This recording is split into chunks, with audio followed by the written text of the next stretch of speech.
Y'en a marre c'est un entretien peu exclusif ndaxte moom mun nañu wax ne carrément il était hors du pays événement yi rek nga xam ne mun nañu wax ne déroulé wu na si Sénégal ñetti weer yi ñu weesu moom il était vraiment absent Thiat le président de la République Macky Sall après ba mu renoncer si li nga xam ne moo nekk troisième candidature am gis nga aussi cadre yoo xam ne teg na ko pour mettre le pays si état de droit ne woon na ne sax dina bépp dossier judiciaire dina ko régler dina delluwaat li nga xam ne moo nekk la République ni nga ko xamee woon d'où ma question est-ce que mun nañu wax ne carrément léegi li ngay wooyee mun nañu wax ne carrément injustice wala sax arrestation yu bëri yi nga xam ne nemmeeku neen ko au Sénégal il faut le dire le président de la République Macky Sall si logique boobu la nekk. Quand Macky a dit que du ma nekk candidat la première chose bi ñëw sama bopp xam nga mooy lan la ciy teg et j'ai pas été surpris par contre quand il a dit lépp lu fi dossier judiciaire dinaa ko régler avant ma fi jógee dama ne woon pour une fois Macky dina dem jëli ji dossier yi nga xamante ne ni les corps de contrôle de l'État ñoo épinglé ay nit ñu nekk ci partem il va utiliser ça au moins pour que mu génn par un tour de souris parce que amul feneen fu mën a jaar Macky ne peut ni sortir par une fenêtre ni par une porte dérobée il ne peut passer que par un tour de souris. Pourquoi aujourd'hui à 6 mois de la fin de son mandat su Macky joué woon franc jeu le jeu démocratique bi waroon am ci réew mi aujourd'hui ay acclamation lay am ci mbedd yi fépp fu mu dox. Il a été acclamé. Non may ma ñëw chacun est acclamé par ses partisans mais waxuma la ay partisans moi je te parle de ce peuple silencieux là cette masse critique silencieuse qui est là. waaw moom laa la wax ay sénégalais leen waaw moom laa la wax dama ne la ñaari nit acclamé wuñ ko na Macky génn. Pourquoi il ne se promène pas au Sénégal? Un président qui dit que je ne serai pas candidat, tu n'oses pas te promener dans ton pays, c'est parce que nekkoo fa di def lu baax. Dama ne heure bii nii Macky dafa waroon di taal otoom di génn di am ay bain de foule parce que dafa teg lépp ci yoon bokkul mais il organise des élections ñëpp gis ne élections yi libre na équitable na. D'abord ministère de l'intérieur bii nii te ko nekk kenn wóoluwut ko ci Sénégal amul ku ko wóolu sur tous les dossiers. yi nga xamante ni moo incriminé wala moo inculpé wala moo concerné ay opposants politiques mi ngi ci biir kon kooku mënoo koo wóolu ci ay élections yu libres et transparentes c'est pas possible te pourtant Macky en 2011 il s'est battu pour que Abdoulaye Wade change le ministre de l'Intérieur mais moom bi mu ko waxee def na du ma ko def et encore aujourd'hui on se retrouve dans cette situation là loolu bu ko réglé woon su changé woon ce ministre de l'Intérieur teg fa koo xam ne on a la garantie qu'il pourra organiser des élections libres et transparentes. Le Conseil constitutionnel, tous les candidats sont là, nous ne pouvons pas jongante.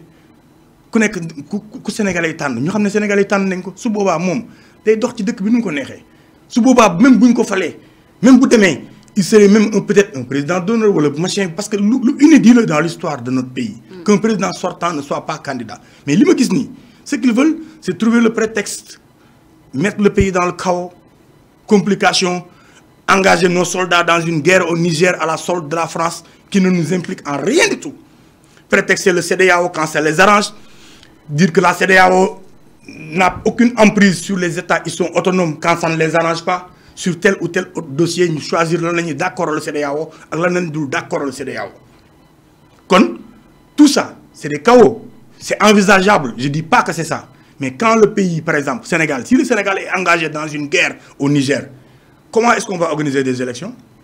Par exemple, un pays en guerre ne peut pas organiser des élections. C'est impossible. Parce que qui y aurait les ordres? Kooku moom moo nekk le président. Parce que moi, le chef suprême des armées, c'est lui qui décide. Il engage le pays en guerre. Comment est-ce qu'après on peut faire des élections? C'est impossible. Donc, boobu cas de figure, c'est à envisager. Te ragal naa ko. Non, dama ne ñaawal naa ko ci njort. Man, c'est que dara du ma bett. Parce que Macky, li muy bañ a dégg mooy troisième mandat c'est pour cela qu'ils ont joué avec le terme deuxième quinquennat parce que troisième mandat daf ko xeex il peut pas se le permettre mënu nekk mais maintenant prolonger son mandat ça c'est un autre cas de figure et loolu les conditions pour mu am mooy bu Sénégalais yi comprendre lu que ne aujourd'hui la lutte doit être intelligente on ne peut plus jouer à son jeu Macky a déjà perdu de toutes les façons il a utilisé toutes ses cartes beaucoup de gens sont morts on a tué énormément de gens. On a mis en prison énormément de gens. On a vu ce que la police, ce que les forces de défense et de sécurité sont capables de faire. Lan la Macky mën a defaat lu bees ci kaw suñu kaw ñun qu'on me dise lan lu bees la ñu mën a indiwaatal sénégalais yi dee nañ sénégalais yi ñu ci kaso bi sénégalais yi amatuñu espace d'expression des télés sont fermées des journalistes sont arrêtés des activistes sont arrêtés pour un oui ou pour un non on barricade les rues on barricade même des quartiers on met des gens ci situation sur écoute sur machin tu es suivi tu es truc épée de Damoclès sur des milliers de gens de sénégalais. lan la Macky mën a defaat. en 2011 si yéen waaye mouvement Y'en a marre mun nañu wax ne sax jamono jooju seen mouvement bi si la juddu da ngeen a combattre farouchement le président de la République Abdoulaye Wade ba doon def parallélisme entre Abdoulaye Wade et Macky Sall par rapport ak démocratie. non y a même pas photo y a même pas photo Wade loo ko munti waxal. Il a joué le jeu démocratique dégg li ma la wax à la veille des élections il a changé le ministre de l'intérieur pour que nit ñi mën a wóolu élection yi kooku nangu na jeu démocratique mais Macky Sall li mu fi waxul Abdoulaye Wade amul lu mu ko fi waxul amul lu mu ko fi waxul amul mais et pourtant qu'est-ce qui s'est passé Wade l'a laissé faire Wade par rapport ak Y'en a marre par exemple. mais Macky Sall a forcé wul li nga xam ne moo nekk 3e mandat. kañ nii. waaw. qu'est-ce que tu où est-ce que tu vas en venir Wade a fait. oui où est-ce que tu vas en venir tu veux dire que Wade moo Macky moo gën a démocratique Wade loolu c'est loolu xanaa loolu c'est Sénégal loolu yow boo ko nekkee di wax du ma la tontu ci question boobu c'est pas une question loolu du ma la ci tontu je peux pas te répondre à une question njàpp ça c'est pas une question Macky gën a démocratique Abdoulaye Wade même pas en rêve même pas en cauchemar c'est impossible mënut nekk ban jeu démocratique la Macky nangu lan. on nous parle de 1000 et quelques détenus yoo xam ne mën nañu wax ne